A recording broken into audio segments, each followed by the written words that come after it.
What if we played as the worst possible character in Crusader Kings 3? To do that, we're creating a custom ruler and giving him every trait that costs negative points. That means lazy, craven, shy, and paranoid. But we're not stopping there. In the other traits section, we stack on as many diseases, stress traits, and criminal traits as the game allows. To make sure our disaster of a ruler doesn't just drop dead immediately, we give him one thing: immortality. And finally, we set every single skill to 0, not one stat above 0. This is the ultimate cursed ruler. Let's see how far he can go. I chose Iceland as the most isolated part of the world to increase my chances of survival, since absolutely everyone will hate me. Even though I'm immortal, I can still be killed through plots and other similar means. Nah, my council is absolute garbage. They're as shit as me.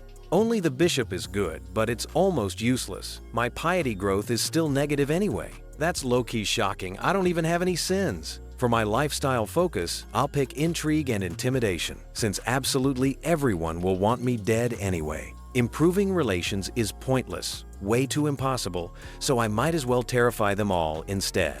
Wait, what the hell? Why am I Catholic in the Asatru Iceland? That's just adding extra difficulty for no reason. Of course, nobody wants my courtiers. Fine, I'll play matchmaker myself. My marshal gets our only woman, not like I can use her anyway. I'll make my marshal train commanders. Maybe he'll actually recruit someone decent to my court that way. Might as well have my bishop work on conversion. It's not like I'm getting any meaningful piety from him regardless. The forest of my dreams. Through my efforts to become a truly feared and respected figure, a vast number of guilty and disloyal persons have ended up in my dungeon. Many lowly cutthroats and pickpockets from the countryside and the cities await their fate apart from society, but I perhaps have a better idea for them. In my macabre machinations, I envision a forest of impaled lowlifes and traitors surrounding Reykjavik on all sides. A grim reminder to everyone of what happens when the chieftain is betrayed. I see row after row of common criminals spreading out into the horizon, the taiga stained in their blood. With a little work, we may round up enough of these vermin to make my dream a reality. Let's get started. At last, my vision has been brought to life by the corpses of countless criminals. I stroll with leisure to the ambient sound of squawking birds and the gentle drip of stale blood onto sodden ground. I pass by row upon row of nameless lowlifes and bandits, assured that any would-be highwaymen or bandits approaching Reykjavik can see clearly what happens to those who attempt to sow crime and disorder in Kingdom of Vesterland. So now I'm the Impaler.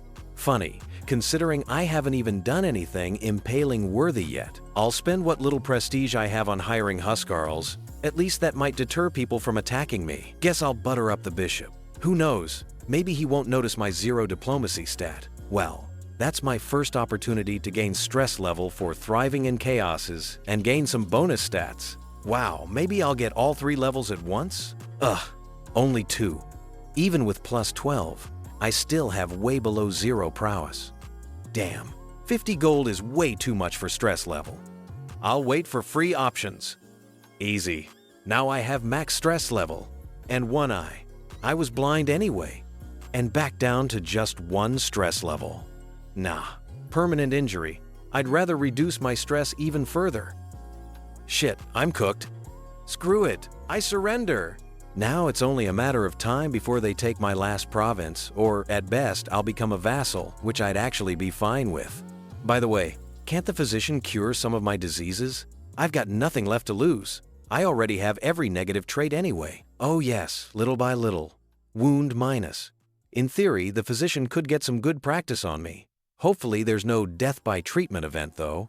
Well, at least it's a peasant revolt and not another war. Bruh. Peasants just wiped me. Worst playthrough ever. Whatever. I had no chance of defending my province anyway, so it's not like I lost much. Except for the consular, who I have no one to replace.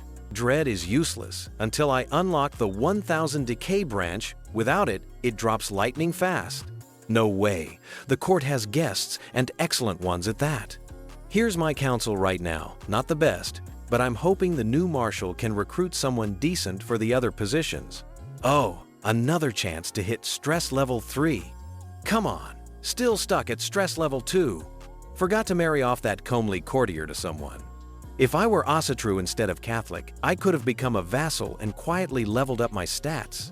Though, most likely, sooner or later my liege would have imprisoned me for my criminal traits and stripped all my titles, or just executed me. But anyway, it doesn't matter now. Looks like this is the end for me. Alright, time for the Hail Mary play. YOLO!